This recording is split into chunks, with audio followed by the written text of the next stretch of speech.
ಆತ್ಮೀಯರೇ ನಮಸ್ಕಾರ. ನಾನು ಅನುಪಮ. ನಮ್ಮಲ್ಲಿ ಸಾಕಷ್ಟು ಮಂದಿ ಜೀವನದ ಸಂತೋಷವನ್ನು ಹುಡುಕುತ್ತಲೇ ಇರುತ್ತೇವೆ, ನಗುವನ್ನು ಅರಸುತ್ತಲೇ ಇರುತ್ತೇವೆ.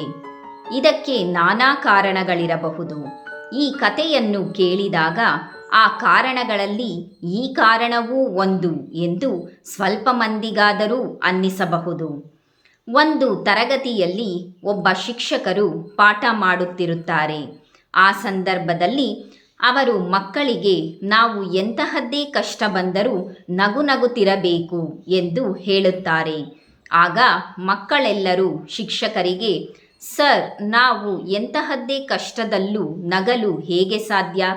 ಯಾವುದೇ ಒಬ್ಬ ವ್ಯಕ್ತಿ ಕಷ್ಟದಲ್ಲಿರುವಾಗ ಹೇಗೆ ತಾನೇ ನಗಬಲ್ಲನು ಎಂದು ಕೇಳುತ್ತಾರೆ. ಆಗ ಶಿಕ್ಷಕರು, ಈ ಪ್ರಶ್ನೆಗೆ ನನ್ನಲ್ಲಿಯೂ ಉತ್ತರವಿಲ್ಲ, ಏಕೆಂದರೆ ನಾನೂ ಕೂಡ ಹಾಗಿರಲು ಸಾಧ್ಯವಿಲ್ಲ. ಕಷ್ಟದಲ್ಲಿ ನಗುತ್ತಿರಲು ನನಗೂ ಸಾಧ್ಯವಿಲ್ಲ ಎಂದು ಹೇಳಿ, ಈ ಪ್ರಶ್ನೆಗೆ ಉತ್ತರ ಬೇಕಾದರೆ ನಿಮಗೆ ಊರ ಹೊರಗೆ ಒಬ್ಬ ವ್ಯಕ್ತಿಯಿದ್ದಾರೆ, ಅವರ ಬಳಿ ಸಿಗುತ್ತದೆ ಎಂದು ಹೇಳಿ ಅವರ ವಿಳಾಸವನ್ನು ಕೊಟ್ಟು ಕಳುಹಿಸುತ್ತಾರೆ.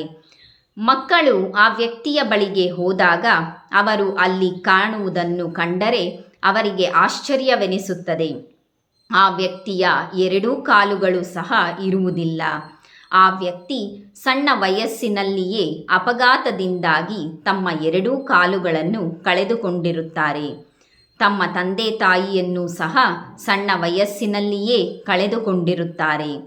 ಆ ವ್ಯಕ್ತಿಯ ಬಳಿ ಮಕ್ಕಳು ಹೋಗಿ, ನೀವು ಇಷ್ಟೊಂದು ಕಷ್ಟದಲ್ಲಿಯೂ ಹೇಗೆ ನಗುನಗುತ್ತಿದ್ದೀರಿ, ಹೇಗೆ ಇಂತಹ ಜೀವನವನ್ನು ಸಾಗಿಸುತ್ತಿದ್ದೀರಿ ಎಂದು ಕೇಳಿದಾಗ ಆ ವ್ಯಕ್ತಿಯು ಹೇಳುತ್ತಾರೆ, ನೀವು ತಪ್ಪಾದ ವಿಳಾಸಕ್ಕೆ ಬಂದಿದ್ದೀರಿ, ನನಗೆ ಕಷ್ಟಗಳೇ ಇಲ್ಲ ಎಂದು. ಇದು ಮಕ್ಕಳಿಗೆ ಬಹಳ ಆಶ್ಚರ್ಯವೆನಿಸುತ್ತದೆ. ಆ ವ್ಯಕ್ತಿ ತಮ್ಮ ಎರಡು ಕಾಲುಗಳು ಇಲ್ಲದಿದ್ದರೂ ಸಹ ತಮ್ಮ ಕೈಲಾದಂತಹ ಕೆಲಸವನ್ನು ಮಾಡಿಕೊಂಡು ಅದರಲ್ಲಿ ಉಳಿದದ್ದನ್ನು ಇತರರಿಗೆ ಹಂಚಿಕೊಂಡು ಕೈಲಾದ ಸಹಾಯವನ್ನು ಮಾಡಿಕೊಂಡು ಸಾತ್ವಿಕ ಜೀವನವನ್ನು ನಡೆಸುತ್ತಿರುತ್ತಾರೆ.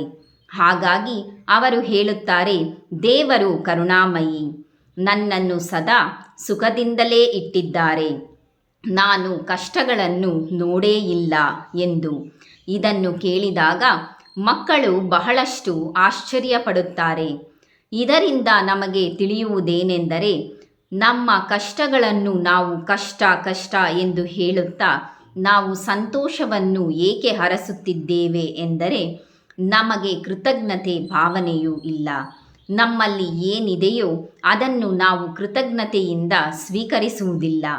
ಯಾವುದಿಲ್ಲವೋ ಅದನ್ನೇ ಅರಸುತ್ತಾ ಸಾಗುತ್ತೇವೆ. ಇದನ್ನು ಹುಡುಕುವ ಜಂಜಾಟದಲ್ಲಿ ನಾವು ಜೀವನದ ಸಂತೋಷವನ್ನು ಮರೆತೇ ಬಿಟ್ಟಿದ್ದೇವೆ. ನಮ್ಮ ಜೀವನವು ಕೇವಲ ಕಷ್ಟದಿಂದಲೇ ಕೂಡಿದೆ ಎಂಬಂತಹ ನಿರ್ಧಾರಕ್ಕೆ ಬಂದು ಸದಾಕಾಲ ನಾವು ಕಷ್ಟದಲ್ಲೇ ಇದ್ದೇವೆ ಎಂಬ ಅಭಿಪ್ರಾಯವನ್ನು ನಮ್ಮ ಮನಸ್ಸಿಗೆ ನಾವೇ ತಂದುಕೊಂಡು ಸಂತೋಷವನ್ನು ಅರಸುತ್ತಲೇ ಇರುತ್ತೇವೆ. ಇದೇ ರೀತಿಯ ಮನಸ್ಥಿತಿ ಇದ್ದರೆ ನಾವು ಜೀವನ ಪರ್ಯಂತ ನಗುವನ್ನು ಹುಡುಕುತ್ತಲೇ ಇರುತ್ತೇವೆ. ಧನ್ಯವಾದಗಳು.